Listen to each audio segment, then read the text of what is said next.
This is Michael Matheson Miller, and you are listening to the Moral Imagination Podcast.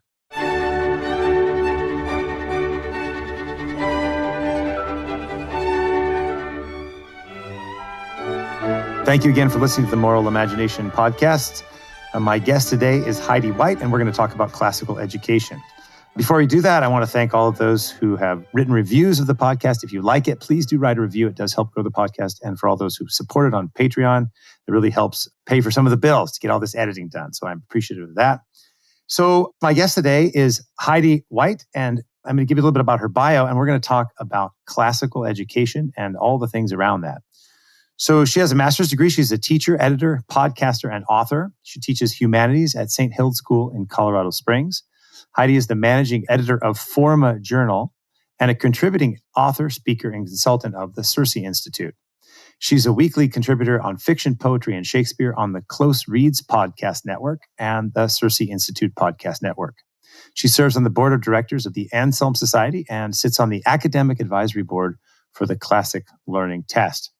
She writes fiction, poetry, and essays, and speaks and writes about literature, education, and the Christian imagination. She lives in Black Forest, Colorado, with her husband and her children. And does it say it on here, Heidi, in your bio, that she is also hosts the Daily Poem, which is another podcast I recommend you listen to. So Heidi, thank you very much for joining the Moral Imagination Podcast. Oh, thank you, Michael, for having me. It's an honor to be here. But before I do that, that's right. It's called the Daily Poem. Is that what it's called? Yes. You'll find that at the Close Reads Podcast Network. We just read a short poem every day, myself and another contributor, David Kern, a colleague of mine. We read a poem, we chat about it for a few minutes, and then read it again in hopes of creating a community of lovers of poetry at any level of understanding and delight in poetry. Great. Wonderful. Yeah, it's so good. I think we talked about this before. I don't like every poem on the collection. But and some readers are better than others. But I like the John Lithgow collection called The Poet's Corner. Yeah, it's good. Have you heard that? Yes, I have. It's a really good one. He's great. He's a great reader, and he has some other people who are really good readers. And again, not every poem is the best, but I really like it, and I've listened to a lot of those with the children. Some of them are maybe not for younger children, but I've listened to a lot of it, and I think that's a great, easy way to kind of expose yourself to some good poetry readings. Is that as well. But the Daily Poet, definitely subscribe to that.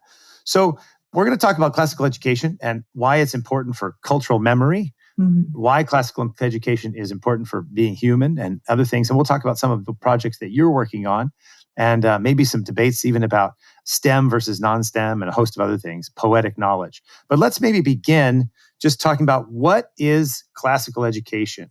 What is it? How does that set apart from something that is contemporary? Maybe you could give a big picture, brief overview of that before we get into some of the specifics. Right. No, it's a really good question, an important question, especially now that educational issues are on the forefront of the cultural conversation. People are making decisions because of COVID and other issues about what do we do about educating our kids? What do we do about bringing up kids in the faith and in the intellectual tradition in this particular cultural moment? It's very relevant. So I really like that in your question, you included a contrast between classical education and modern education. That's very true. Modern education, as we know it, actually is pretty new in the history of the world. We're talking about the mid-19th century. Education underwent a very profound shift. In the past, education was understood as being the knowledge and skills that anybody might need in order to become truly human. And I'm sure you and I will talk a little bit more about what that might mean. But it was an internal work. Education was supposed to do work on the soul. In the mid-19th century, that shifted from what education can do for the soul to what can an educated person do in the marketplace. And we started asking questions like, what does a person need to know in order to get a good job or to be able to contribute to the marketplace in some way? And that's a radical shift. And we feel that today. In fact, that's what most people think in education is, right? How do I get into a good college? And then how do I get a good job? And once I have those things, then I'm done with my education. So if you're looking at it that way, education is entirely utilitarian. It asks, what kind of knowledge do I need to know in order to do something, to make money? On the other hand, a classical education asks the question, Can I interrupt for a second? Please. Sorry, just because before you go to the classical education, that's really good, by the way, but I wanted to add something and also ask your comments so we can stay focused on this. I think your point about it being utilitarian, I sometimes say like it's turned, it's like used as a factory model. Mm-hmm. Yes. So that just like you're producing cars on an assembly line, now you're producing students. Yes. But also, do you think, I think this, but maybe you disagree, that it's not only what you can do for the market. So I think we're trying to create like good consumers, good producers, right? So it's very like utilitarian, like as long as you're a good consumer, then you've been educated well, right? But also that we're going to try people who are kind of good. And when I say good, I mean appropriate to, I don't necessarily mean this is good, appropriate to the large, increasingly centralized kind of democratic egalitarian state. Yes. So like Theodore Roosevelt said, like we have to get Catholic children out of their homes as soon as possible and get them into the educational system. But part of it was to, in fact, prepare them to be almost like little bureaucrats, of the state. What do you think? Do you think that's unfair? We talked about the market side, and I completely agree with you. But I think there's also a centralized state side, and here you see where the market and the state, in a sense, align. Right. Absolutely. To create this kind of tool. What do you think about that? Oh, I think you're 100% right. We do not disagree at all. I think you're exactly right, especially when we made a shift into public schools. And this was a good shift at first, a moral shift, right? The idea was that it used to be that only wealthy people could afford an education for their kids. And so you would be able to send a child to school at no cost because it was paid for by the state was a major movement forward in humane activity from the government. This started from really good motives. But once a government is paying then for an education, then they get to be the primary people who get to decide what the content of that education is, right? And this is an ongoing debate even now in our public square. But when public education started, it was with the idea that we're equipping people who can't afford an education for their kids for wisdom and virtue for their children. And then slowly that made yet another shift, because anytime you give people power, right? Anytime you give a centralized authority power, it's only a matter of time before that power is abused. And so then it becomes the government is saying, what kind of citizens do we want to have in this government? And then everybody knows that if you train up a child in a certain way, they will not depart from it, right? And so that could be used for evil as well as good. And there certainly has been a shift in public education from the formation of souls to the formation of consumers and also the formation of ideologues. Yeah, I think it's really important that both of those factors are brought in. And I think I actually am glad you brought in the economic side too, because, I support free competitive market economies. I think they're very important for human flourishing, for political liberty, for families. But if we use education to train a kind of a consumerist attitude, then we actually undermine the cultural capital needed for a market economy. Right. But I think sometimes maybe people who are critical of, say, contemporary education or public education tend to focus on the state part and ignore the fact that a lot of it's connected very much to consumerism. And so I actually appreciate the fact that you brought that out right in the beginning. But I just wanted to ask that because I remember that's the striking thing of like Theodore Roosevelt, right? Get Catholic children out of their homes as fast as possible, right? Because it was a kind of an indoctrination idea. And then this, as you said, I think like Jefferson is one of the early proponents of public schooling in America. But then it changes, like people like Dewey and others. We have this utilitarian vision of kind of almost shaping material. Yes. As opposed to cultivating souls. Do you think that's right? I think that's exactly right.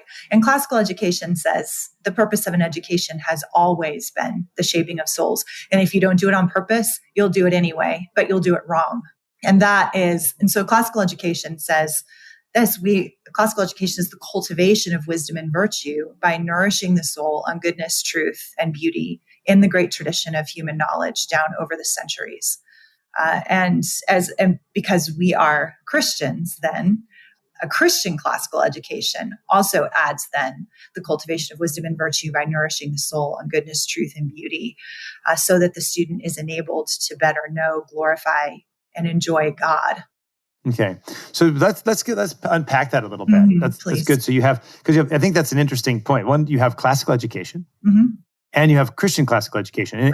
And we were talking about this book by David Hicks, Norms of Nobility, and you pointed out this definition. So where I think you said it's page 8 or 7 or 8. We were talking about this earlier. And so I'll read it, but you're the one who pointed it out. So I seem like I know what I'm talking about, but I got this from you. All right. The first premise of classical education is that the ideal type's ancient prescriptive pattern of truth, which served Christian and Jew, Roman and Greek, remains the most durable and most comprehensive. I mean, that's a kind of an interesting question because there's, Christians and Jews were skeptical of Roman and Greek pagan influences, etc. But there's this ideal type of the prescriptive pattern of truth. Could you maybe just develop a little bit what you said about what classical education is and then how it connects to this idea of the prescriptive pattern of truth? Absolutely. In Norms of Nobility, which is an excellent book. I've read many a book on education, and this is my favorite, bar none. I highly recommend this book. But David Hicks makes the point in the book that the modern education tends to be what he calls descriptive. In other words, to identify and then dominate the natural world in order to advance then man's agenda, the human agenda that we might have. He contrasts that with what he calls a prescriptive pattern of truth, meaning reading and learning and discovering and studying, whether it's in the sciences or in the humanities, in order to understand and submit to a natural order, not in order to dominate it, right?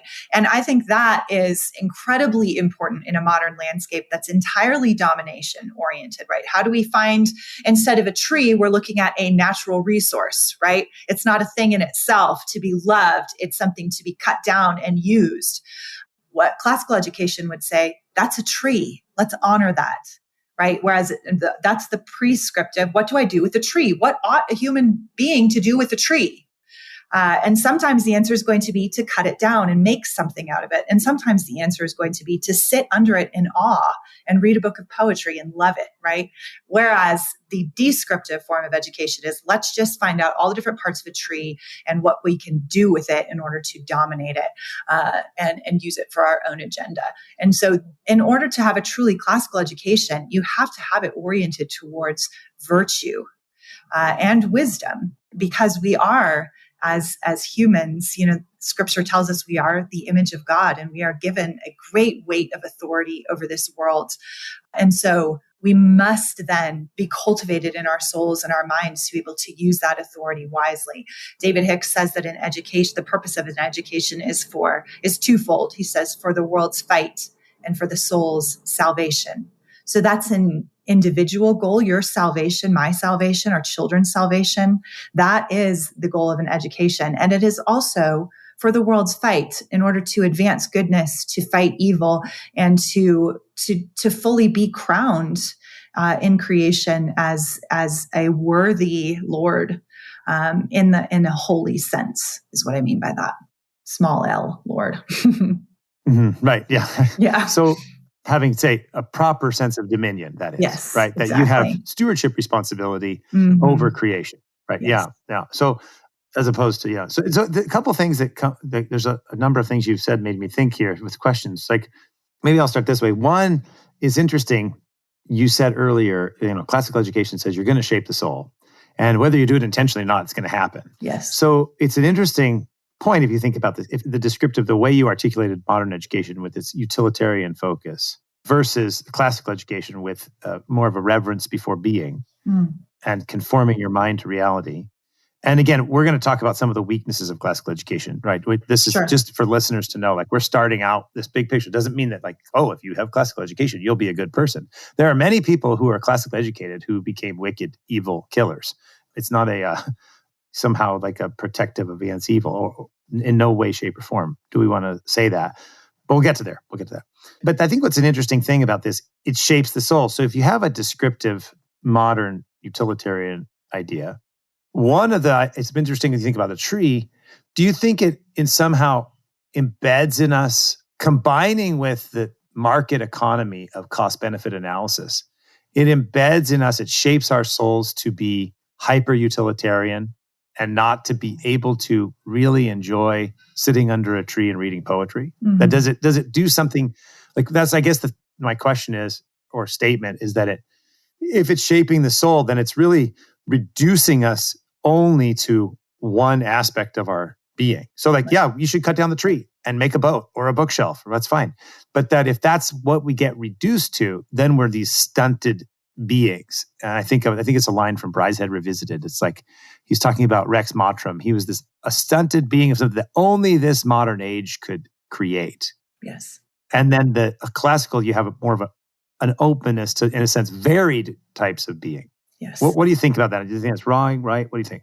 I think that's a very, very well said, Michael. I think that's true. There's another line in Brideshead, which, by the way, we didn't talk about this, but Brideshead Revisited by Evil and Wise, my favorite novel. But there's... Oh, is it? Okay, yes, yeah, we haven't talked about it, yeah. There's another line about Rex Mottram, the modern man, the half a man, right? And he's having dinner with our protagonist, Charles Ryder. And as they're sharing a meal, that's one of my favorite scenes of the whole book. It's a remarkable scene. It's a masterpiece. And in that particular scene, Charles Ryder is ordering the menu, and he orders a wonderful white wine. I can't remember what it is now, a Chablis or something. Sauterne, I'm not sure. And for the fish dish, they have sole, right, with the cream sauce, and it's like vividly described in this scene. And Charles Ryder makes the most magnificent play on words. And speaking of Rex Mottram as the modern man, he says this: the soul, S-O-L-E, was so unobtrusive that Rex failed to notice it. And it's an absolutely superb pun on the word soul, because that's exactly what you and I are talking about, Michael. When you educate only for the marketplace, or only for the vote, or only for what a citizen can offer in terms of what can be measured by the government, whether in money or in, like I said, in votes, any kind of contribution only in the political sphere. If you educate only to that, you have effectively said this: the soul is so unobtrusive, it doesn't need to be noticed. Who cares about your soul, right? It doesn't matter. Right. And it is sitting under a tree and reading a book of poetry or a novel, or going for a walk in the woods, or having a heated debate on whether or not poets should be banned from the Republic, or whatever it is. Those are the things that make the soul obtrusive, that make you pay attention. Right. And my boss, Andrew Kern, who's the director of the Circe Institute, he says the most important thing you can learn in life is how to pay attention. And it is a classical education attempts to do that. As you said, we cannot force it. We cannot educate our children or ourselves out of the fall of man. That is there. But we can do something to say to our children and to ourselves, hey, pay attention to your soul. It matters a lot what you put into there. It matters how you nourish it, because as Dante said, beauty awakens the soul to act. Beauty and action are always tied together. So in order to produce something redemptive in the world, our souls have to be awakened to the beauty of creation and to the beauty of the creator. And it is a classical education that attempts to do that, attempts to awaken the soul and says, you are more than just what you can contribute to a market economy or to a political party. You're more than that. But there is a way to do that. And that's what we mean by the prescriptive. A classical education is absolutely not relativistic. It says there are things we ought to love, and things we ought to know, things we ought to believe, and things we ought to act upon. And here they are. So that's very helpful. So let me go ahead. You made those comments. I made the first question about the descriptive and help, that and the shape soul, and I thought that's really interesting. By the way, one of the reasons I'm probably more like Rex Mottram, unfortunately. So are we all, right? This is our great repentance. Yes, go ahead. When Charles Ryder, he's having this conversation with Rex Mottram, and it's so boring. And that Charles Ryder says, I just started to concentrate on the food. Anyway, yes. I totally got a kick out of that. So you're like, I'm just concentrating on the food. So, which is actually also another interesting point, because there's even a tension in concentrating only on the food is also kind of an Epicurean reductionist way of seeing the world as well. So true. There's even, I hadn't thought about that until you pointed that there's even some Rex Mottram and Charles Ryder. But anyway, so the other thing is, so some people would hear this and say, okay, great, good stuff. Blah, blah, blah. Maybe. Right. But I'm worried about a couple of things. And one of the worries I'm about is maybe, what do you mean by prescriptive? I mean, who's to say what the truth is? And isn't it just indoctrinating?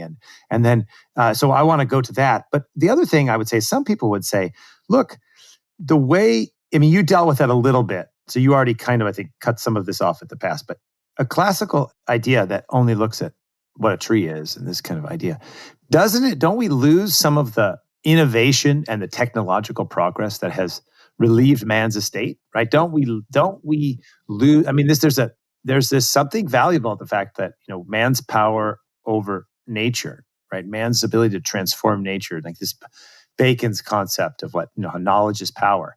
And if you think about like what we've been able to do with innovation in a modern education, some people would say, look, what are you talking about? I mean, the fact that we can have this conversation, digital conversation, and that we have wealth and abundance of goods, this comes from people not simply being stuck in this prescriptive sense, but actually saying, I'm going to go out and change the world.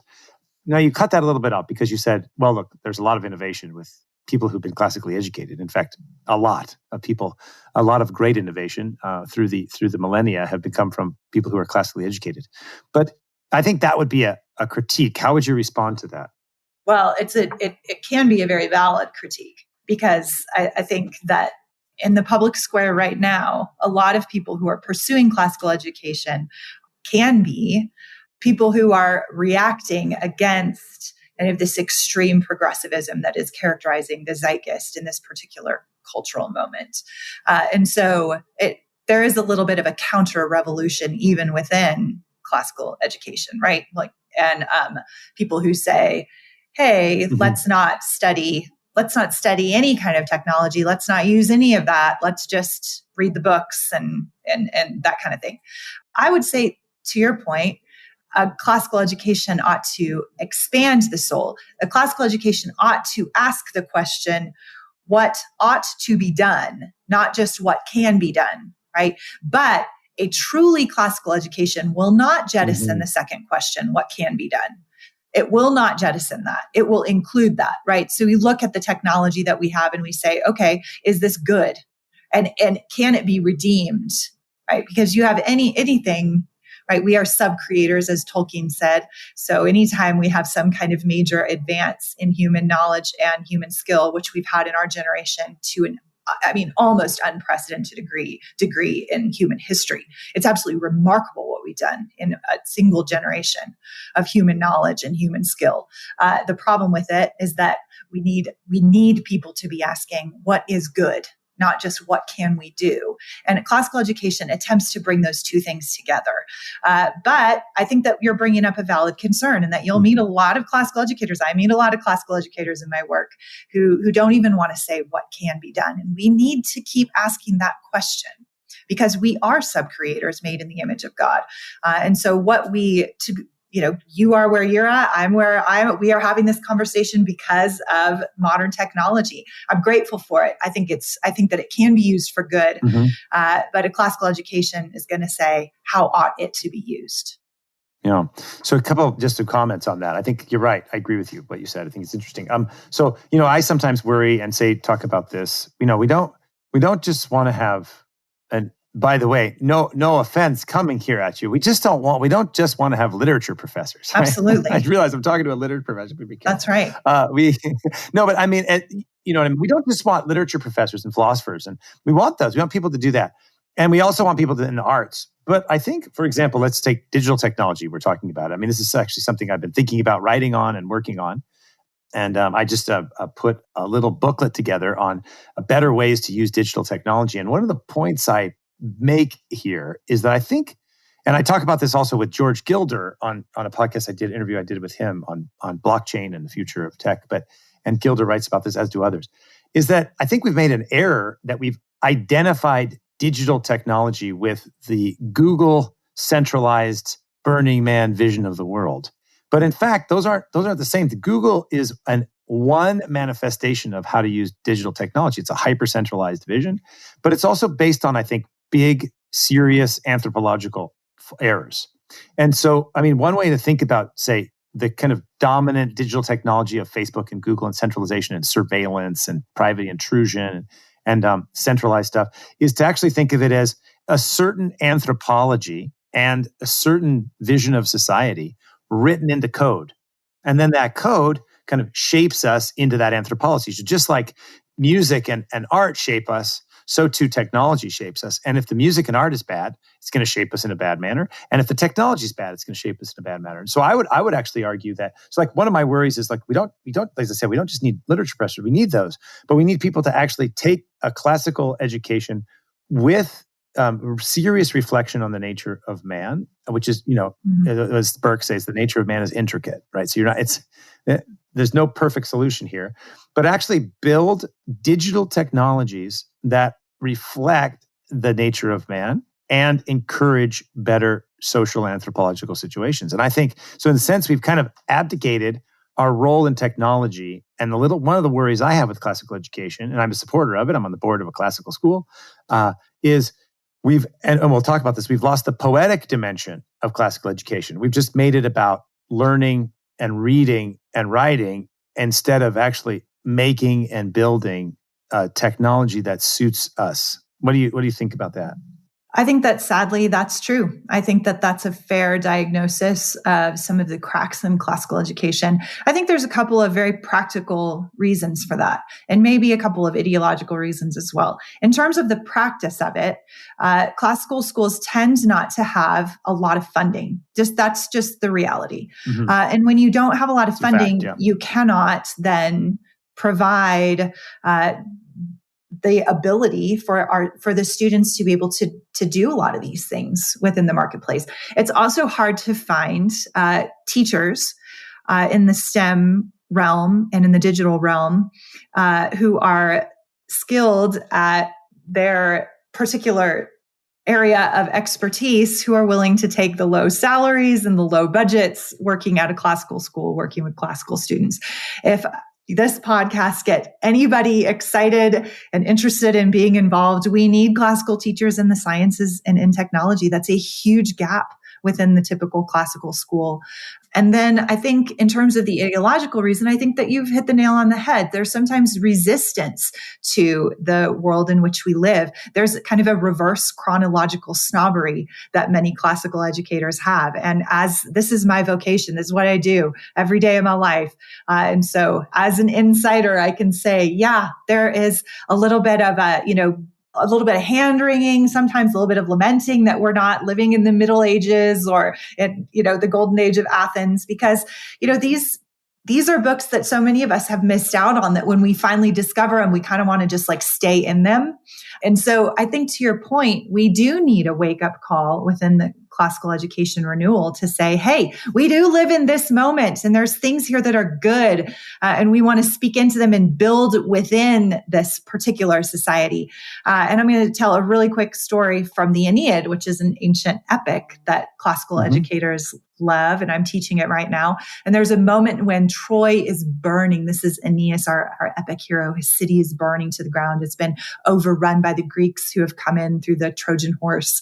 And as the city is burning, the ghost of Hector, the greatest warrior, the Prince of Troy, comes to Aeneas and hands him the sacred fire and says, take this sacred fire from your city and then go and build a new city and burn within the new city this sacred fire. And I think there are too many classical educators who are trying to stay in Troy and keep that fire alive in a city that's gone. It's dead. It is the will of the gods that it has been destroyed. And I think we need to be taking that fire and building a new city with it.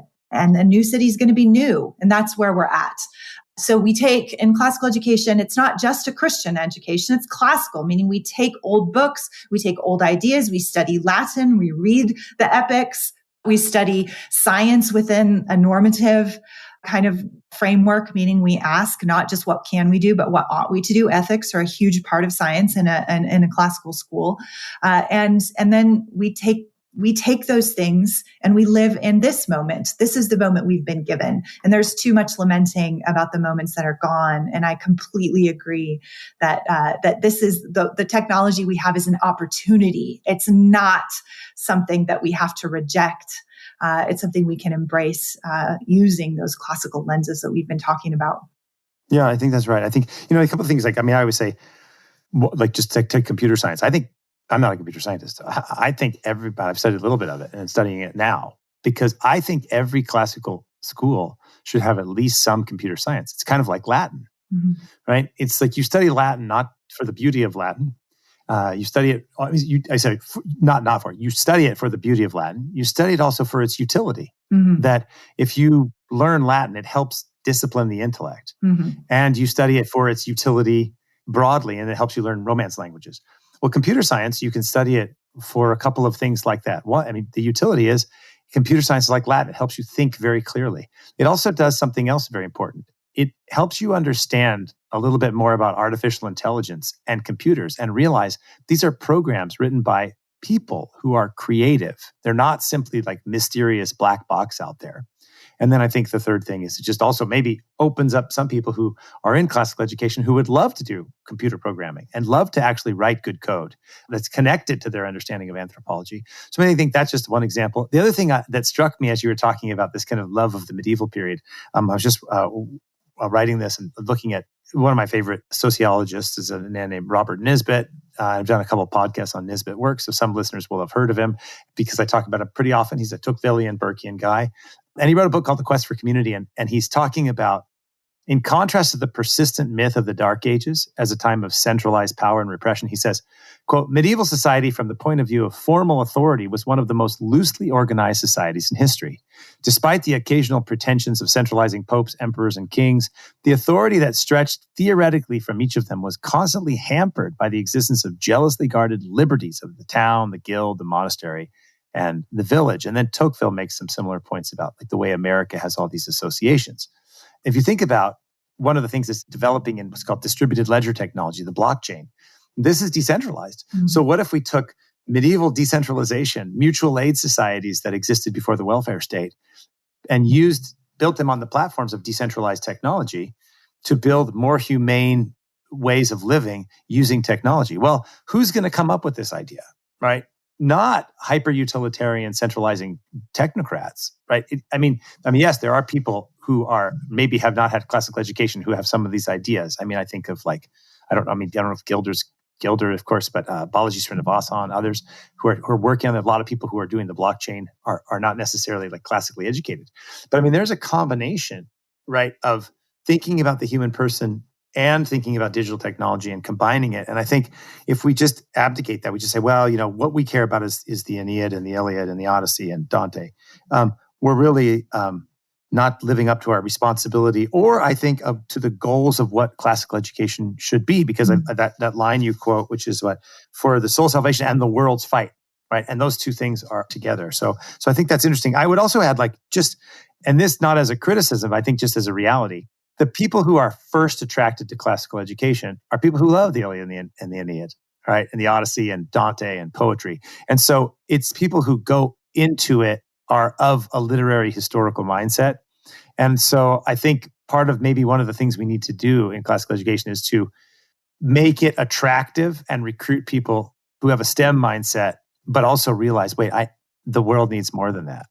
Right. Well, to your point that you made earlier, I think that's right. You made this point earlier. Most of the great minds of at least the Western world throughout the generations, they read all those books, right? They knew them. They were steeped in them. And because of that, they knew these great stories of Odysseus, the wanderer, right? The teller of tales, and Achilles, who had to choose between glory and home, and Aeneid, who had to turn his back on his desires in order to fulfill his duty. They were raised on these stories the same way that almost all Christian children like ours, yours and mine, were raised on Bible stories. The way that our kids know about Daniel in the lion's den and Noah in the ark, that was what most of the great minds of the Western world were raised on, with the Bible, with Shakespeare, with Chaucer, with Dante, with Homer, with Plato, right? They knew these stories the same way that our kids know the Bible stories. And because of that, it lit a fire in them to imitate them. And that is a lot of what we're talking about within a classical education, is what do I need to present to the inquiring, growing mind that's being formed as a model to imitate? And that's what sets a Christian education apart from a classical Christian education. Because a Christian education just says, we'll do that through the church and through the Bible, right? And that's what we ought to do. Everybody, a Christian education is more important than a classical education. We must be doing that. But a classical education says that Holy Scripture tells us that all things are ours. So all secular knowledge belongs to us as a Christian heritage. And the church fathers, when they talked about pagan literature, they had ongoing debates. And there were some of the church fathers who said, we shouldn't read pagan literature. We shouldn't read the pagans, right? But those who did, those who said we should read the pagans, they used the analogy of the bee. They said, a bee will go from flower to flower, gathering nectar in order to make honey. And that is the posture that we ought to have to the pagan classics. And I would say, and expand that and say that's the attitude that Christians ought to have to all knowledge, whether it was ever intended originally to be secular, right? Whether it was intended to or not to be Christian. All of it belongs to us, and we can, like the bee, gather from it, gather the nectar, gather the pollen to turn it into honey that will then nourish the soul for human flourishing. And of course, that means we have to be fully present in our cultural moment, building and investing in it. And there are, like I said, and as you've pointed out, there are classical educators who miss that or who just don't really like it, right? They kind of want their heads in the clouds. They want to stay in the past, right? But that's not what a true classical education does. A true classical education gathers that nectar and makes honey out of it. You know, I think two things strike me. One is just, like I talk about this a lot, there's a difference between philosophy and ideology. And the philosophical mindset is the one that seeks after truth. And so if you have a philosophical mindset as part of a classical education, then I don't think there's a problem with that. I think it naturally goes to looking at the entire project of knowledge. I think the other thing that's kind of interesting is, it's fine in a classical education that some people have their heads stuck in the clouds, right? Absolutely. Because sometimes they're the literature professor or the philosophy professor who's so deeply engaged in some period of literature that when a student walks into their classroom and engages with them, they're brought into a new world. And as long as classical education doesn't get reduced to that one person, then I think that's the other thing. There's like a diversity allowed where there's a difference between classical education and then let's read the Iliad together. Mm-hmm. And maybe you want the person who's in the clouds for part of that because they're so enveloped in the story. Maybe you disagree, but if not, we can move on. That was just something that struck me. Plato called that the stargazer, right? He said that the captain of the ship has to gaze at the stars in order to orient the craft to where it ought to go.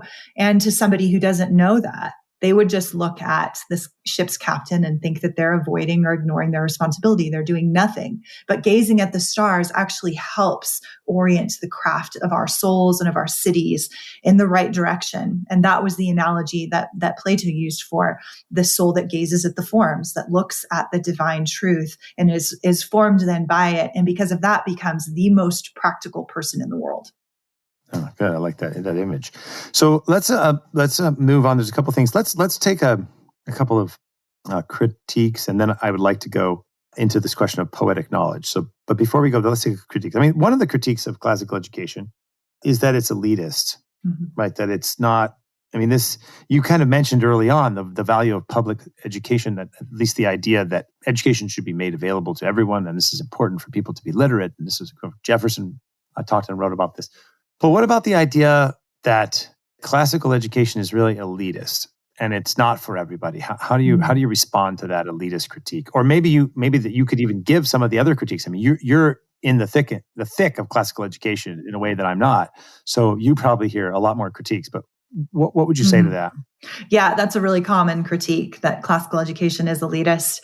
And if it is true that education is entirely practical, meaning I really dislike that word because I really think that all knowledge is practical, pragmatic, or utilitarian. If we are approaching education from a utilitarian standpoint, that you have to defend all the content of all of your classes with, what am I going to use this for? Which, to be honest, I don't know about you, Michael, but I used that as an excuse to drop out of physics and math, right? I'm never going to use this, right? What do I need to know this for? Because at the time, I remember arguing with my mother essentially bullying her into letting me drop physics because I said, I'm never going to use this, right? And that's a utilitarian approach to education. So if the question is, when am I ever going to use Homer's epics in my job? The answer is, unless you become a teacher, you probably never will. So if we do accept that education is but same with physics, right? Exactly. Or computer science. I don't want to go into computers. I shouldn't have to learn it, right? I don't need to know math. I think it's boring, and I just want to stay home with my kids, or I'm going to go into a different field or whatever. So I don't need to know it, right? And if education is entirely a pragmatic utilitarian endeavor, the conversation is over at this point, because the answer is, I don't need to know physics. I haven't used physics since I dropped it as a senior. But if education indeed is for a different purpose, if it is to shape the soul towards wisdom and virtue, if it is to be normative, if it is to implant in ideal types in order to imitate them, and if it is, as we began the conversation, to pass on a cultural memory, to say it doesn't matter that this is preserved for the next generation, and how will we preserve it if we don't prioritize it? Then the answer is, you don't have to use it in the marketplace in order for it to be important and valuable knowledge for a human to have. And in that sense, it's not elitist. It becomes then yet another piece of a flourishing internal world. Yeah, I mean, I think too, it's like, let me make a couple of responses. One is, why is it elitist to think that everybody should read good literature? Exactly. That seems the opposite of elitist, right? So somebody who's from, say, a poor neighborhood, who maybe doesn't have who doesn't have highly educated parents, or they're an immigrant, and they get to read beautiful literature that opens their mind and their soul and gives them opportunity. I mean, that's not elitist. That's democratic. I mean, so in a sense, like, read good literature. I think the other thing that you said, I think, is really good. Like, if you're not going to, I'll never use it. I think the physics example is a great one, because, you don't use physics, but let's admit it's a loss to you that you didn't do physics. Exactly. I grieve that. I didn't learn ancient languages. Yeah. I don't know how to play an instrument. And I feel that my humanity suffers as a result. That doesn't mean I'm not going to be redeemed in the kingdom of God and all those things, but I grieve that now, because I do have a taste for the full range of knowledge and the capacity of the human soul to hold goodness within it. I feel like I missed out. Mm-hmm. Yeah, and I think it's also just a loss to an important part of the cultural discussion. I mean, physics is it's important for philosophy. It's important how we think about things. So I think you're just kind of, in a sense, not you, me, you, where all of us, if we don't have, my science background is not as good as it should be. It's a loss to us, I think, and that's partially because of this utilitarian idea instead of the beautiful, right? That physics and chemistry and biology are beautiful. And if you want to understand anthropology, you need to understand what it means to be an embodied person, an ensouled biological organism. I mean, they're all connected, and I think that's a good answer. Let me, about the elitist element. I like that. What about the difference between STEM versus non-STEM? So that seems to be kind of a classical mantra. Like, look, everybody's focused on science, technology, engineering, mathematics, design. Now this and the other one. That's what everybody's focused on. And classical education says no. Like, we're going to say no to STEM. And it seems like you have a different perspective on that. That it's not a STEM versus anti-STEM perspective, but that in fact STEM should be part of classical education. Right. Am I right? Can you develop that a little bit? Absolutely. Right. I mean, even looking at the classical period, look at all the great architecture of the classical period, right?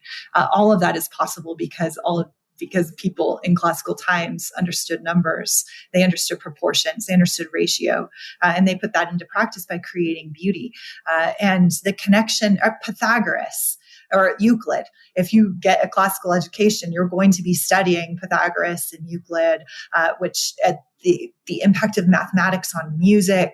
They really are the same. Math and music are so integrally tied. You cannot be a musician if you do not understand mathematics and number and proportion, all these kinds of things.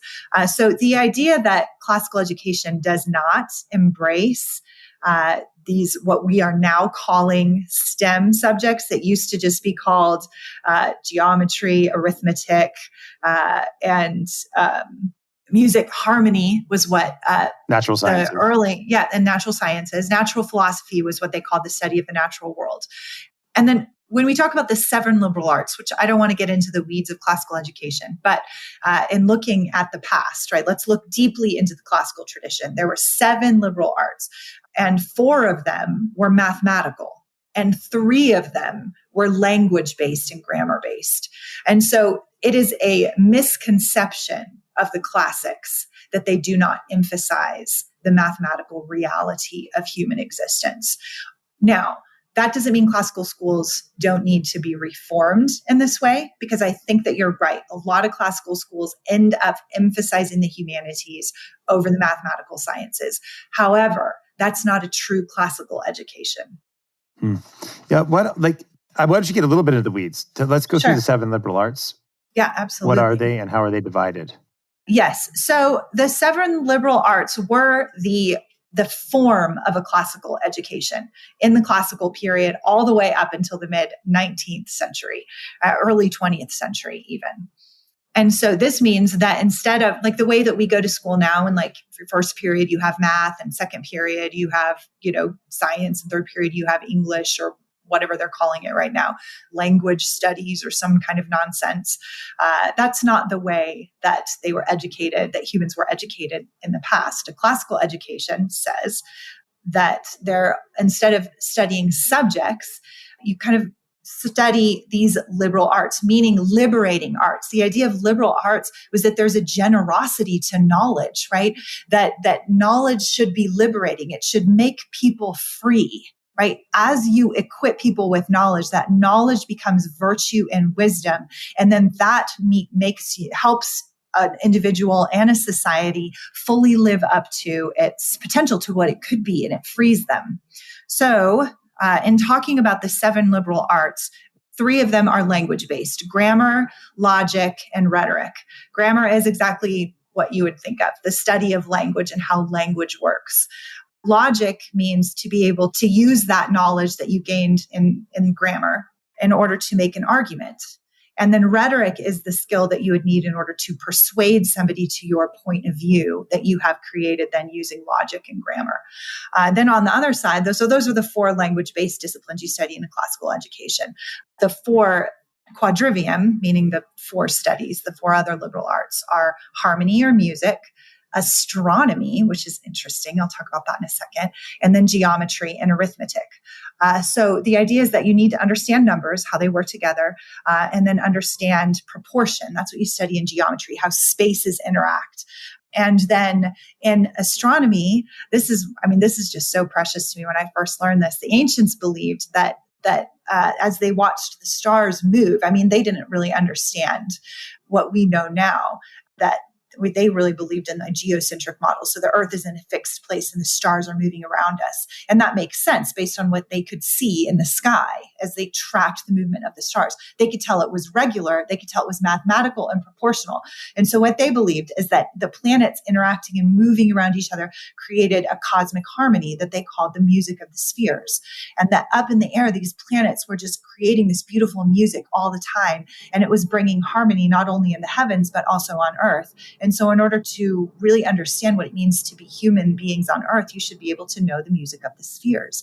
And so they tracked the movements of the planets. And then they also believed that music was incredibly important. In fact, Plato made the argument that there's 2 elements of an early childhood education, which is music and gymnastic, the movement of the body and the filling of the soul with harmony. And so in a lot of classical schools, you see a great emphasis on children moving. You don't see them just sitting in their desks reciting, the periodic table or whatever. In classical schools, kids are outside. They're studying plants. They're drawing pictures of leaves. They're running around and learning how to move their bodies. And then most of them are learning the content of their education through song and chant and dance and movement. So kind of this misconception that a classically educated child is just sitting around quoting Homer when they're 7, that's a complete misconception, because the whole point is that they're interacting with the world on a meaningful basis to a child and through music and movement. So those are the 7 liberal arts: grammar, logic, rhetoric. harmony or music, astronomy, geometry, and arithmetic. That's great. No, very helpful. Thank you. This makes me think of, this is a good time to shift to this, that this combination of the several liberal arts, the co-derivative and the trivium, and then this STEM versus non-STEM, and the idea of that's a false dichotomy in classical education, makes me think of the concept of what's sometimes called poetic knowledge or connatural knowing. And there's a book that we've talked about by James Taylor called Poetic Knowledge, the Recovery of Education. He has a chapter on poetic knowledge. It's his chapter on poetic knowledge after Descartes. And this idea of poetic knowledge is sometimes articulated. It's St. Thomas Aquinas has the idea of connatural knowing. Carl Stern, who I think is genius, I'm hoping to do a couple of podcasts on Carl Stern's work. Carl Stern has a chapter in his book, The Flight from Woman, on scientific versus poetic knowledge. Now, Stern was a physician, psychiatrist. I think he studied with Freud for a bit. He studied with the very famous neuroscientist Penfield in Canada, was a Jewish psychiatrist. Then he later converted to Catholicism. Super, super highly educated man in the sciences and in scripture and in philosophy. And he has a great chapter. I mean, this book is brilliant, The Flight from Woman, on connatural knowing. But this idea of poetic knowledge that you're, in a sense, and you can help me work through maybe the best way to summarize it, that you don't simply have, it's what Michael Polanyi calls inarticulate rationality. You know it, but you can't, it's not necessarily vocal. And that part of what classical education has to do is to encourage this inarticulate rationality that's not verbal rationality, that's not known. And it's through this combination, as you said, between music, movement, activity, and what we could call like STEM and the humanities combined. So like one of the things Taylor writes about, and he's quoting a couple of different authors who tried some projects in different places, France and the United States, is that you didn't just do geometry, you also did carpentry with geometry. Mm-hmm. You, as you said, you're outside, you're doing a botany and biology while you're also doing nature observance, or you're taking care of animals. And this engagement with reality that you could, is the beginning of STEM, so that you're actually building things, is part of what poetic knowledge is, and really an essential part of classical education.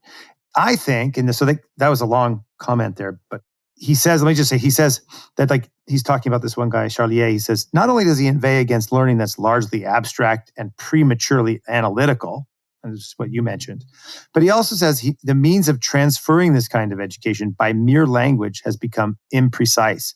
Words no longer, this is a quote, words no longer offer any precise meaning.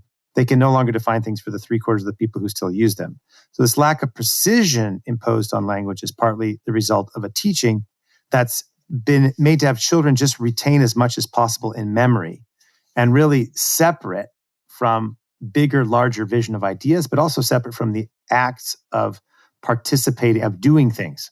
Mm-hmm. And so it seems to me that this combination of the liberal arts and if you want to use modern articulation, the humanities and STEM, is really, that combination is what classical education can and should be. And that's the development of poetic knowledge. And that's kind of my worry with classical education, is that we've actually lost the poetic element in a lot of the times what we're trying to do. And we've just hyper-focused on humanities. And I think that's a failure. I agree. What do you say to that? I mean, maybe that's unfair. Maybe I might be wrong. So, well, I think it's easy, to your point. I think it's easy to just read the books. I think, to be honest, I think that's particularly true as our students get older. And I see this. I teach high school. I teach high school humanities at a classical school. And the anxiety of the parents about their children's success it goes exponentially through the roof. And that's not true across the board, but I find that it's often very true. When the rubber meets the road, you can say as long as you want, as often as you want, about your adorable little second grader who just wants to, put peanut butter on the pine cones and see the squirrels come and eat it, right? You can, lots and lots of people believe in a hands-on approach to learning when their kids are 7, right? But if we're talking about a 15-year-old or a 16-year-old who's got college applications to do next year, and we want to make sure they're in a good school and they get a good grades and they go to the right school and they get a good job, right? That's when you really know if a family believes in a utilitarian education or classical education. And that's not just true for parents. It's hard. I mean, it's hard, right? It is. And that's not just true for parents. It's true for administrations, and it is true for teachers. We start panicking too. What if they don't have everything they need? What if their transcript's not good? Did they play enough sports? Are they doing enough volunteer work? Right. Are they getting good grades? And you start to worry, rightfully so. Have I done everything I can for my child or for my student or for my school? We start asking those questions, right? And those are valid questions. They're important questions. But back in the classical times, when they were coming up with these things, they didn't have the pressure of the utilitarian zeitgeist that we have.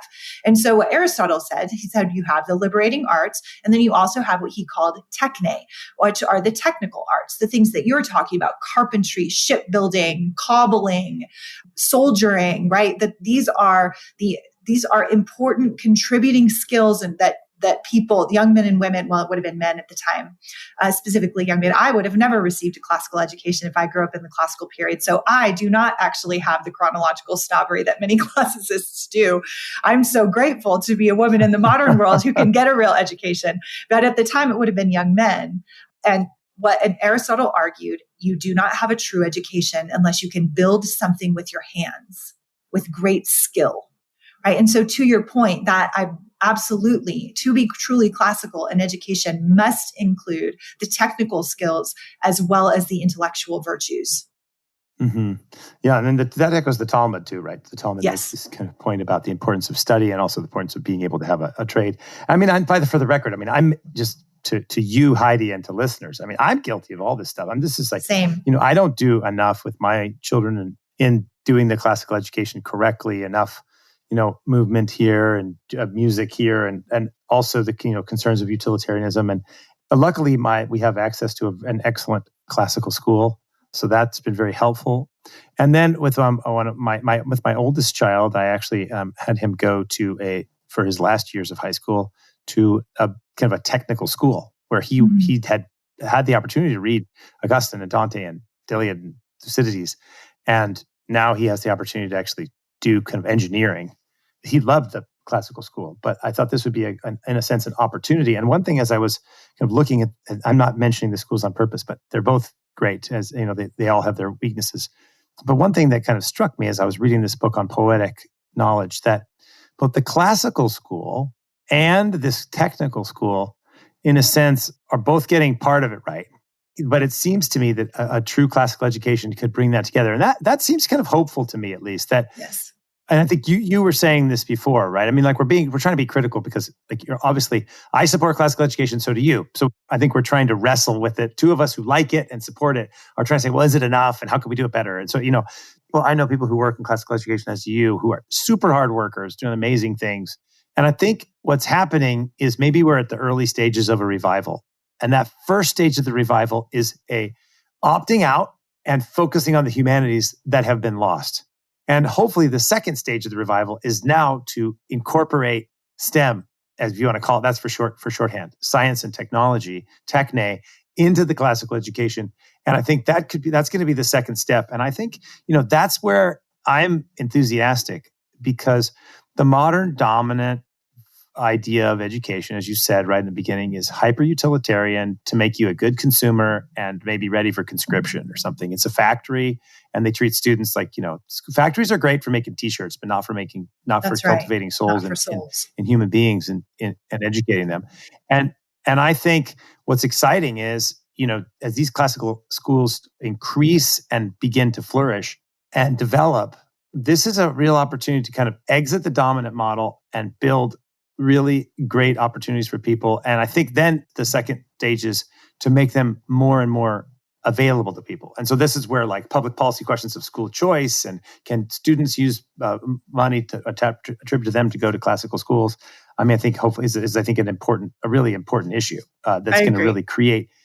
It's also going to get rid of the elitist element, right? So I mean, like, one of the reasons maybe it's elitist is because, and you can comment, correct me if I'm wrong, but people have to pay taxes and they have to pay for education. Mhm. Well, what if you could use your tax money instead of, you're not going to the government schools, at least maybe a part of it, right? Because you live in a community, so you pay taxes to that community, et cetera. But you could use a part of that education and your students could use it for, say, classical education. This would create, I think, competition, and it would also create an opportunity, especially for people who don't live in areas with very good public schools, to go to really good classical schools. So, I think, in a sense, one of my critiques of the elitist critique is, well, just make the money more available for people to use it for private education, and then you don't have to do that. But again, then you're battling interest groups of the teachers' unions and a host of other things. And so, right. Well, you're right. In terms of the practice of it in the public square, there lots of exciting things are going on with classical education right now. Like there's most states still have charter school initiatives that are less regulated than a general public school. And my children go to a classical charter school right now, although I did homeschool them from when they were younger. My daughter will be homeschooled again next year. But they've had a great experience at a full-time charter school. And then one really exciting thing that's going on within the classical education renewal is something called hybrid schools, which are not elitist at all. This is why I'm a huge proponent for hybrid schools. I teach at a hybrid school. My daughter will be at a hybrid school next year. A hybrid school model is that the students are in a classroom 2 to 3 days a week, sometimes as little as 1 day a week. And then they're at home for the other days, doing kind of the work that's assigned by the teachers. Co-ops are included in this hybrid model. And each of them has their own kind of flavor to it. But people are starting these amazing hybrid schools and co-ops all over so that they're part-time homeschooling, part-time in the classroom. A lot of times the moms are teachers. Sometimes they hire teachers.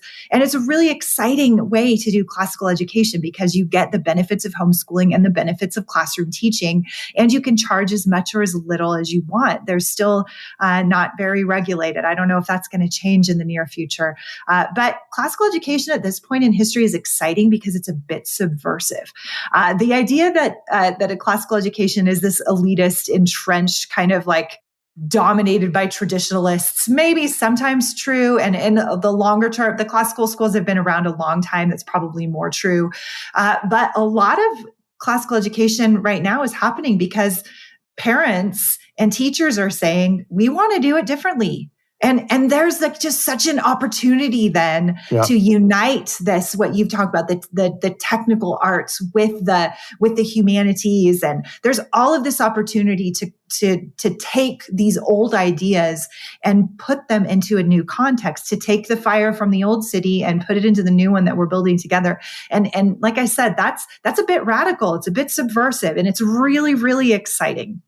Yeah, no, I think so. And so my children go to a school where they have full-time, and they also have it's a partnership where you're there 2 days a week. And then as I said, my oldest goes to a charter school that's technical, and that's full-time. And there's just a lot of things I think that the other thing that's very good about this is we have to exit, opt out of the dominant model of industrial education that's broken. And I think, so I also think one of the challenges for classical schools is just how to break out of that. So maybe I'll make this comment and then I'll ask you a couple questions and we can end. I want to ask you a couple just like critiques and some positives, but I think this has been very helpful to me as I think through it. But so here's one of the challenges. How do you wrestle with this question? How do you organize classical education in 2021 when we've kind of been habituated to industrial education of like, you start, you stop, you sit, you stand, you know, right? And that's been around for a good 100 years or more. And so even if we look back at like, oh, maybe classical education 60 years ago, that still was kind of in the industrial model of education. And then you don't want to have it so totally undisciplined that there's no discipline, right? Right. And there seems to be this tension. And I see this in different places. Have you thought about that? How do you address the sense of being open and flexible and not bought into this factory model, but at the same time not lacking order? Have you thought about that?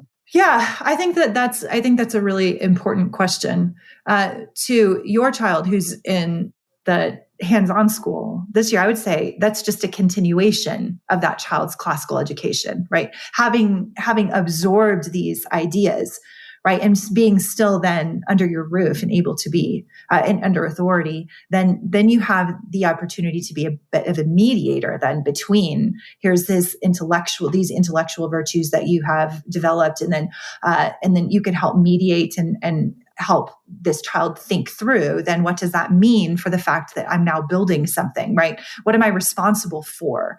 And just start thinking in terms of those normative ways. And I think those kinds of questions are very, and very... those, by the way, can I just say, those, by the way, are... Sorry, I interrupted you. No, you're fine. Sorry. You're fine. I'm going to just... It didn't work, so I'm just going to say it. So, and those, by the way, are also intellectual and moral virtues. Yes. Right? That's what I thought was also interesting that you point out. Like there are some intellectual and moral virtues that come out of kind of techne, and even in modern education, there are things you can get out of it. It's not as if it's like completely bad. It's that it's been hyper utilitarianized, was what I was going to say. But what did you think about that? And then I interrupted you. I'm very sorry. No, you're fine. I think that that's true. And I think that those questions that you're asking in terms of what does it mean? Is there a true dichotomy between, is there a real dichotomy, between technical arts and the intellectual virtues and the moral virtues and all those things? Are they opposed to each other? No, they belong together. And those kinds of questions are very classical, along with the question of how do I then take what is an ideal? Remember, and David Hicks makes the point in the book Norms and Nobility that a classical education presents an ideal, and none of us are able to meet it. Right. And so the modern answer to not being able to meet an ideal is to destroy the ideal, get rid of it. Right. The Christian classical educator says, I am not going to destroy the ideal. I'm going to keep it in front of me. I'm going to gaze at it, even though I know I'm not going to meet it. Right. And then you start asking questions like, okay, so at my school, I don't think we have no funding for computers and iPads and all this kind of stuff. So what do we do about that? Right? Does that mean we jettison it, get rid of it? Or does that mean that we try to take from funding over here, right? Then you come to this, the question that you're asking is really important of what do you do when you can't meet the ideal, right? You keep trying, right? You keep trying. Yeah. And you make mistakes and you make little adjustments. You say, okay, well, that didn't work. We'll try something else. This teacher doesn't really get it. We're going to have to get somebody else in here. And the problem, I think, with any kind of institution is that you can get so entrenched in the way you've always done it that you forget that you are pursuing an ideal type. And that's where I get really excited about the hybrid school model, because it's localized, it's community-based, it keeps parents really involved, it makes homeschooling a viable option, even for people who don't understand the class, who haven't read the classics, right? Who would listen to some of the things we're saying and say, I don't even know what that word means. When you say normative, what in the world do you mean, right? And a hybrid school model gives you the opportunity to kind of slowly learn as you go, right? And to make these small adjustments. And I'm a huge believer in local culture and doing things on as small a scale as possible, as locally as possible. That doesn't mean I don't embrace technology. I love what we're doing. I podcast like 6 times a week. So I'm for that. But in terms of how to educate a child, I believe in educating within relationships, physical close relationships within a community. And so I don't think you need to go out and find, for our listeners, you don't need to go out and find the perfect classical school. You can do these things on a small local scale without kind of this elitist kind of training that feels so overwhelming. That's what I do. I work with the Circe Institute, and we provide help and support for people who want to do this and aren't quite sure how. And so there's really exciting things happening within classical education that are far, far beyond these entrenched institutions and more available for, ordinary people like you and me. That's great. Yeah, thank you. I think a couple things. One, I think it's just, I like this idea. You can just form a group. I remember I read John Senior, who was one of the founders of the Integrated Humanities Program at Kansas that James Taylor writes about. And I read a couple of Senior's books, and he's a bit cranky. You got to take him as he is. I get a kick out of him when he sometimes is going off a little bit. But there's some really great stuff there that I think. And one of the things he says, I just kind of like, he's like, I think he gives an example kind of like you did, that just get a group of people together. Mm-hmm. Maybe be in a little neighborhood. You start a group, start a little school, start it. Do it, make it, start working on it, and it'll start to grow. It'll start to develop, and people will come, and you'll learn things. And now, I mean, compared to say 10 or 20 years ago, the amount of resources there that your group provides and other groups. And what I'll do is, you can maybe give me some resources.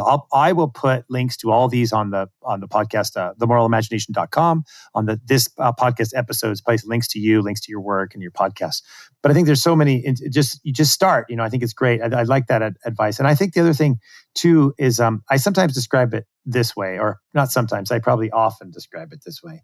Is that when we try to do something like this, we're trying to exit out of a dominant framework that we've all been. It's the dominant framework. It's how we see the world, and we're trying to do something really hard, and we need to learn incrementally.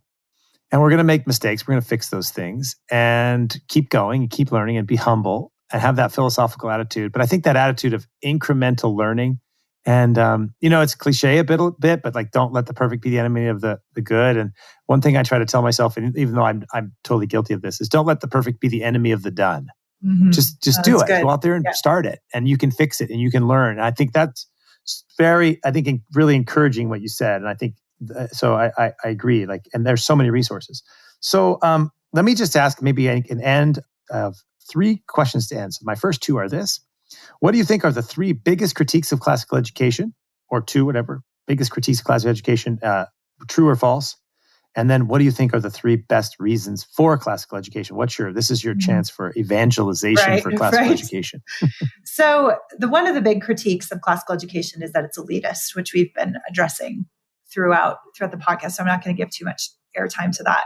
Another one is really valid right now with the public square and what's going on in the public square. Another big question / criticism of classical education is, what does it have to offer to people of color? This is a very, very big question right now in classical education. And we're all related to this, right? Because in general, in the past, up till now, classical education has indeed been a study of a bunch of writings of old dead white guys, right? So what do we do with that? When we have this great tradition, this heritage of human knowledge that's been passed down from generation to generation, that is uniquely and inherently good in most cases. I mean, there's plenty of evil within the great tradition, but that's why we have a moral imagination, right, Michael? This is the name of your podcast. We are able to identify the gaps and and what is bad, and we can reject it in favor of the good. But a lot of the question is, what about representation within classical education? What do we do about that now that that's on the forefront of the cultural conversation? And it's a really important question. And there's just a lot of really exciting things that are being done to kind of resurrect many lost texts or many overlooked or forgotten ones, to remember the story of oppressed peoples rather than just celebrating the winners, so to speak. And that adds, I think, a really necessary level of pathos and nuance, and the development of compassion and forgiveness and collective repentance within classical education. Of course, those things were already virtues, but in right now's cultural conversation, we're bringing that into the forefront of the conversation about classical education. How do we look at the past and repent? Right? And how do we make things right for the future? That's a really important question. And I would say that a third critique of classical education is that it's impractical, right? And again, we've been talking a lot about that in this podcast. I'm with Plato. The person who gazes at the stars is going to be the most practical person, because they're going to unite knowledge with practice, and hopefully with virtue. And so I think that the 3 biggest reasons to classically educate, I really like what David Hicks said for the world's fight and for the soul salvation. The first reason for all of us to do anything ever is so that we will be saved. And I think that the great tradition of human knowledge asks these really important questions. What does it mean to be human? And what then ought we to do with this one big, glorious life that we have here? And so classical education hopefully will integrate the faith with the story of the world, and thus bringing our souls closer to salvation. And that's an individual journey for all of us, but it's adding the pursuit of wisdom and virtue is only, I think, going to augment that. I also think that the world's fight does matter. I think right now we have a public call to forget, to end these important questions of representation. Many have advocated jettisoning the entire tradition and saying, let's not read Shakespeare anymore. Let's throw out all the old ways that we've ever learned mathematics. Let's get rid of them, right? And we'll start over and we'll build a brave new world. And I think that is the worst possible thing that we can do, is to jettison our culture in favor of starting all over. I think it's a horrible idea. And it's been tried many, many times in history, and it's never, ever worked, ever. There's never been a time that a culture has torn its life down with its own hands and produced anything good or enduring in the future. And so a classical education is a way of remembering. It's a way of remembering who we are. And it's a way of passing down that memory to the next generation and saying it matters. We're doing this. And then the third reason I would say classical education matters is because it asks the true questions of being human. What is love? What is truth? What happens after we die? How do we think about ourselves as embodied creatures, as you keep talking about on the podcast? One of my favorite things about the culture of your podcast is you keep asking that question and looking at it from many different perspectives. And as the Holy Scripture tells us, there's nothing new under the sun. We've been asking these questions as long as there have been humans on the earth. And there have been people writing this stuff down and creating good things out of these very questions and contemplations. And we have that record and that's that's the text of a classical education. We don't read textbooks in a classical education. We read the books themselves. And so in order to develop humility and repentance and also greater virtue and knowledge, I think we ought to be looking into the entire record of human knowledge that have been asking these really important questions that we all still ask and wonder about the mysteries of life. And classical education doesn't solve them, right? The heritage of human knowledge doesn't solve those questions. It asks them along with us and then puts us in the context of what Chesterton called the democracy of the dead. And that's an important posture for us arrogant modernists to take towards the historical record. No, it's very good. Thank you. Yeah, that's really well said. I think it's interesting. I mean, it related both to the problems and the reasons for it. It struck me so one is that truth matters. That's right. Truth matters for us because classical education, properly understood, should take truth seriously. So it's a philosophical project in the search of truth. And so I've talked about this a lot on the podcast, but Cardinal Ratzinger, in his very famous homily before he was made elected Pope Benedict XVI, said, "We live under a dictatorship of relativism." And you first think, wait, relativism, that's got to be tolerant. But no, it can only be a dictatorship because once you destroy the possibility of truth, you destroy the philosophical project. And now you only have ideology. And so I think part of the classical education is it should not be an ideological approach. If it's ideological classical education, then it's not classical education, at least as you're articulating it. Maybe it's a version of it, but it's a bad version.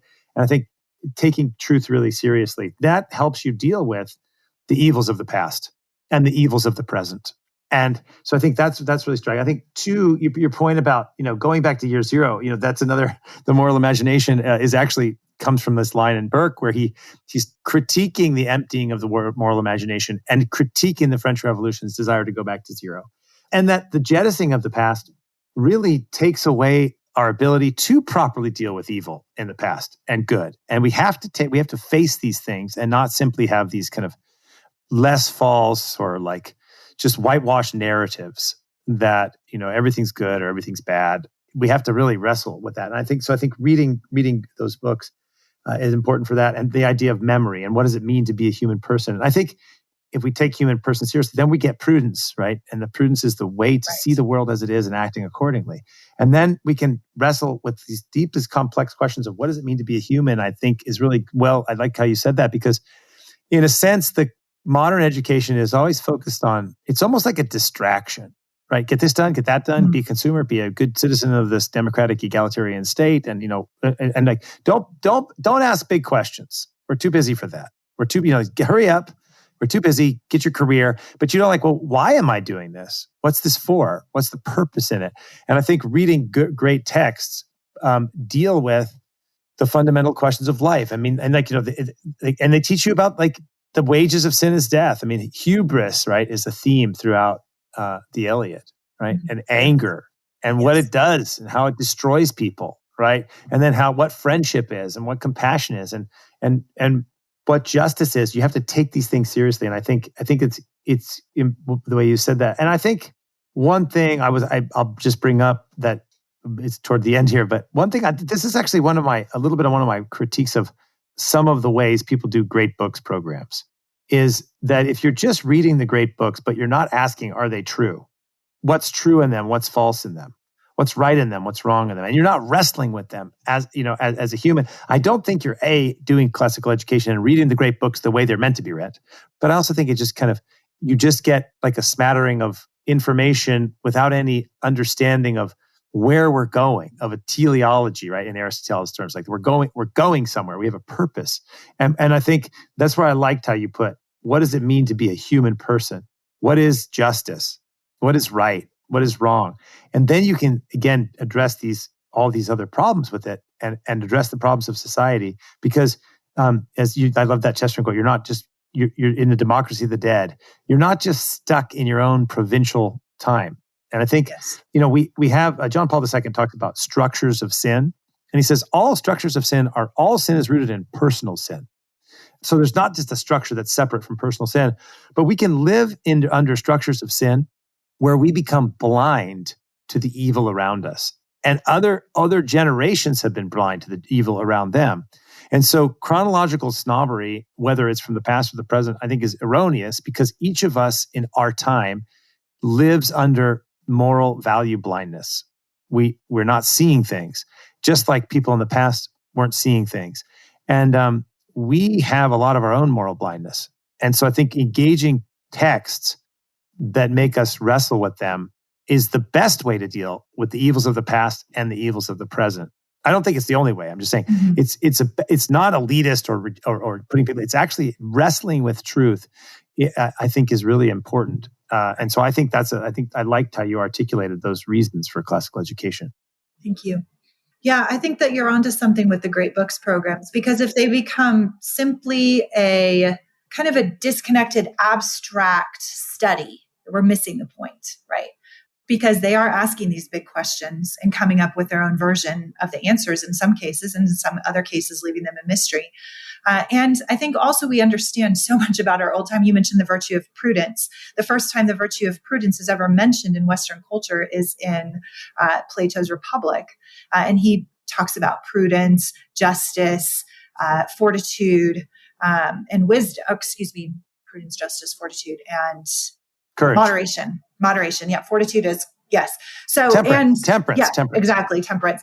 Right. And then those from the classical texts, right. Those are then expounded upon by Aristotle and by other classical writers. And then that becomes integrated into our faith history, right? Because it was then the later scholastic writers who took those, first the church fathers, and then the later scholastic writers who took these 4 classical virtues, combined them with the 3 theological virtues, faith, hope, and love, and gives us then these 7 virtues of the Christian life.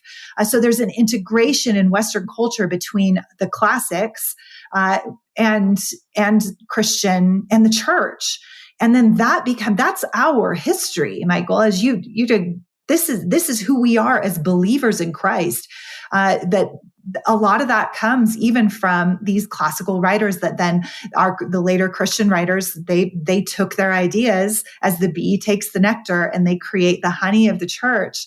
And that is really important for us as Christians to know, especially in this modern world that thinks itself divorced from its own history. Mm-hmm. Yeah. It makes me think of, and just now both of us are Christians. You're Orthodox, Eastern Orthodox, and I'm Roman Catholic.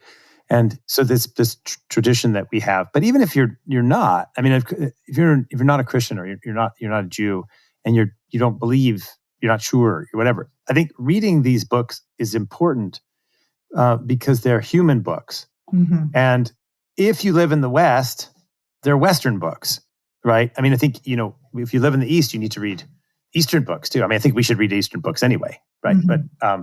But especially in the classical tradition of the West, I mean, I think, it's important to read, Confucius. It's important to read some of the important Chinese or Indian texts as well. And that's in a sense how you get to know yourself, by looking at, you have this contrast. You're engaging with different people and different cultures. But if you're in the West, knowing these things is what, in a sense, enables you to participate in society in a better way. And which is another reason why I don't think they're elitist. I think everyone needs to participate, because we live in the West. And if you live in the West, you want to understand some of these ideas. And so I think of Harold Bloom's book, The Closing of the American Mind. And he says, for example, if you don't know anything about, say, scripture, if you don't know anything about the Exodus, or if you don't know about, you said Daniel Lion's Den, you don't know anything about the Iliad or the Odyssey, the Aeneid, and you don't know anything about the books of the New Testament and the life of Jesus, and you go to a museum in Europe or the United States, he says it's something to the fact all you see is color. Yeah. It's just modern art. You're excluded from participating in Western tradition where you live in the West, which means then you're much more easily manipulable and susceptible to propaganda. Yes. And I want to be clear. I don't think classical education alone. Sorry, say that. Sorry. I said we see that in all 20th century. Well, I mean, throughout history, we see that with tyranny, right? The first thing they want to do is the take over the education of the young towards ideology. And so anyway, I was just agreeing with you, but I want you to continue with your thought. Oh, no, thanks. Yeah. So I was just going to say, I mean, and obviously I think both of us, if I'm putting words in your mouth, correct me, but I think both of us would say, of course, reading classical education is no sure protection against being propagandized or becoming evil. You can be highly educated and very, very evil. But generally speaking, engaging with the human texts of the West makes you less susceptible to being propagandized, because now you're connected into a tradition. So you don't buy into the year zero stuff because you know something about history. You've seen this before. And I think this is another reason why it's just not elitist. I think it's in a sense, maybe this is too provocative, but in a sense, contemporary dominant elites have it in their interest to exclude regular people from classical education, because if regular people, poor people, wealthy people, middle-class people, if they have access to classical education, they are less susceptible to the propagandist behavior modification of the elites. So that would be I would say if I were on the offensive, I would say the elites don't want it because it threatens their power structures, just like they don't want decentralization because that threatens their power structures. I mean, 3 cheers to that. That's 1,000% true, which I know is impossible because I do know about arithmetic. That is completely true. Everything that you're saying is true, because there is nothing new under the sun. It's the classicists who said free people rule themselves. So if you're attempting then to establish a dictatorship over an empire, what are you going to do? You don't want people to believe that free people rule themselves. You want to believe that people need to be ruled by your particular ideology. So, therefore, this is why we call a classical education the liberal arts, the liberating arts, right? To read and absorb these ideas that have been talked about over thousands of years helps us orient ourselves in time and say, this has been tried before and it didn't work. Maybe it won't work this time. Maybe we should do something. Right. Yep. Great. Well, Heidi, thank you very much for this conversation. I've learned a lot, and thanks for all of your insights and all of your time. I will put up links to your work at the Poetry Podcast, which I encourage people to go read the Close Reads. I mean, this is a pretty cool project that you're doing with Close Reads. I haven't done it, but I looked a little bit that there's, I think, 3 of you, right? And you'll read a book together, And so this is where you can be both local and dispersed at the same time, where if you decide you can read a book along with Heidi and her colleagues, and then each week they go into it and discuss it.